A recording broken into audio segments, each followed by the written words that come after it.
शांताकारं भुजगशयनं पद्मनाभं सुरेशं विश्वाधारं गगनसदृशं मेघवर्णं शुभांगं लक्ष्मीकान्तं कमलनयनं योगिभिर्ध्यानगम्यं वन्दे विष्णु भवभयहरं सर्वलोकैकनाथं।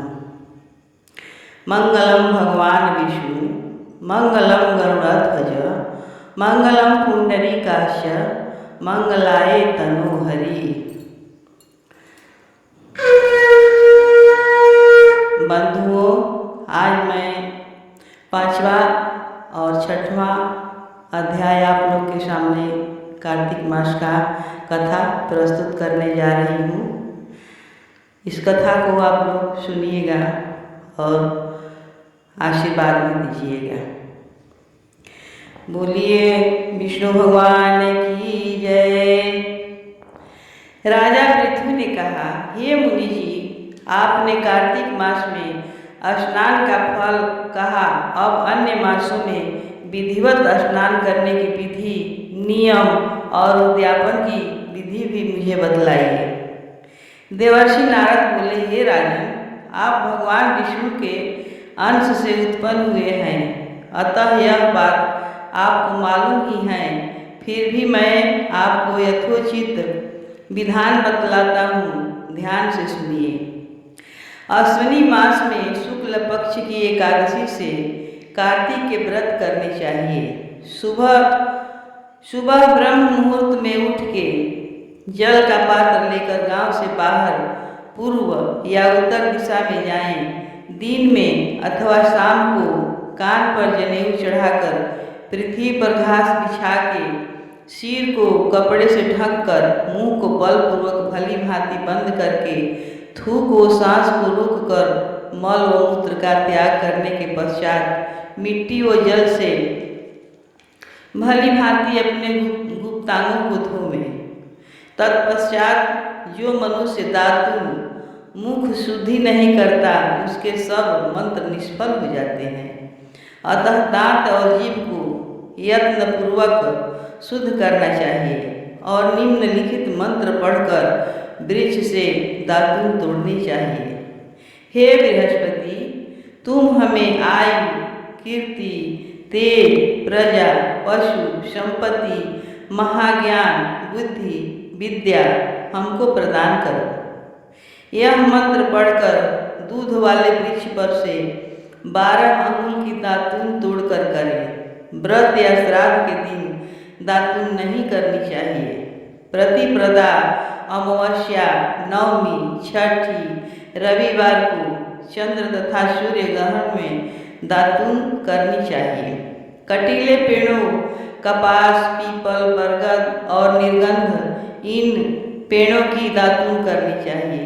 पश्चात भली भांति स्नान करके फूल माला, चंदन और पान इत्यादि पूजा की सामग्री लेकर प्रसन्न मन और भक्ति पूर्वक भगवान शंकर के मंदिर में जाना चाहिए। सभी देवी देवताओं का अर्घ, आचमनीय आदि वस्तुओं से अलग अलग पूजन करना चाहिए।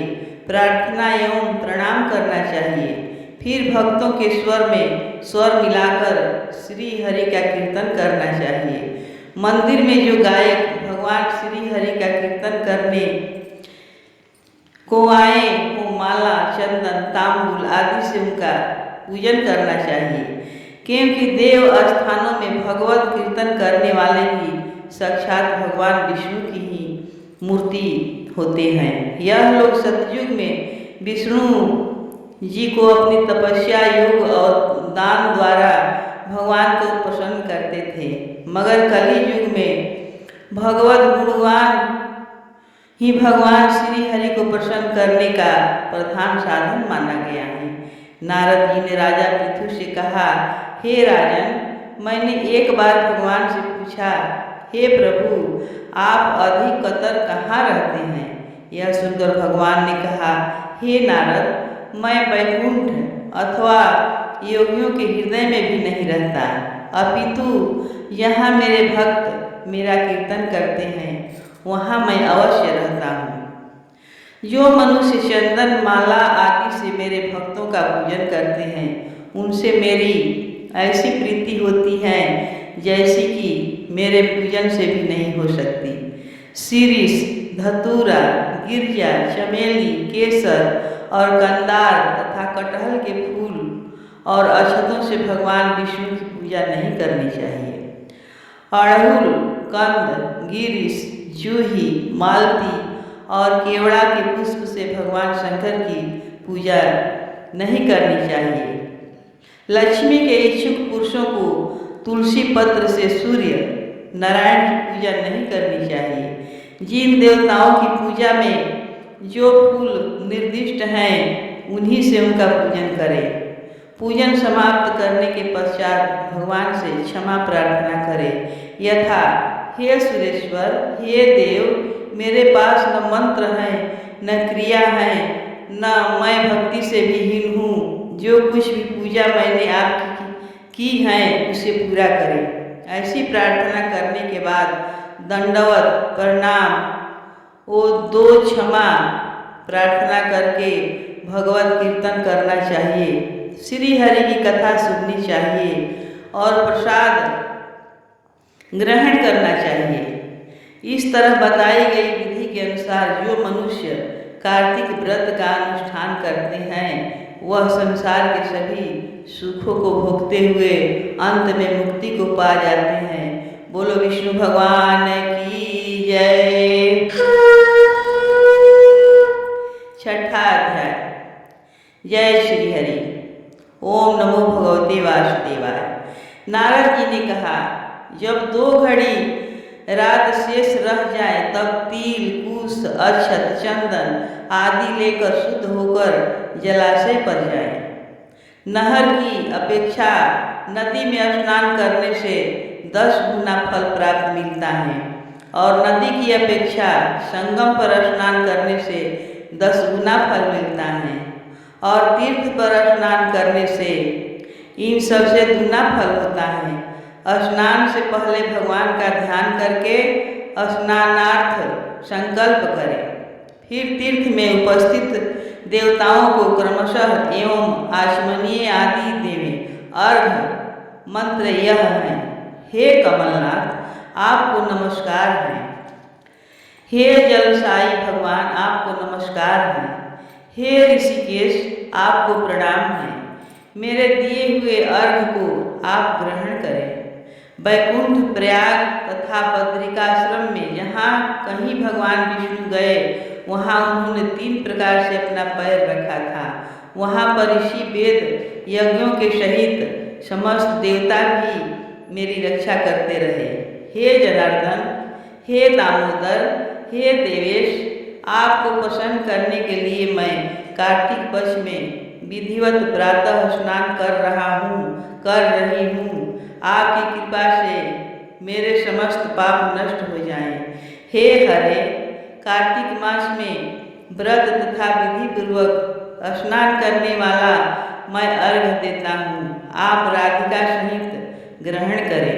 हे कृष्ण, हे प्रबल राक्षसों का नाश करने वाले भगवान, हे पापनाशक, कार्तिक मास में नित्य प्रति दिए हुए मेरे इस अर्घ द्वारा कार्तिक स्नान का व्रत करने वाला फल मुझे प्राप्त हो। विष्णु, शंकर तथा सूर्य का ध्यान करके जल में प्रवेश करें और नाभि पर्यंत जल में खड़ा होकर विधि पूर्वक स्नान करें। गृहस्थी तिल और आंवले का पूर्व चूर्ण लगाकर विधवा स्त्री व जति तुलसी की जड़ की मिट्टी लगा के स्नान करें। सप्तमी, अमावस्या, नवमी, त्रयोदशी, द्वितीया, दशमी आदि तिथियों को आमल तथा तिल से स्नान नहीं करना चाहिए। स्नान करते हुए निम्न शब्द कहें।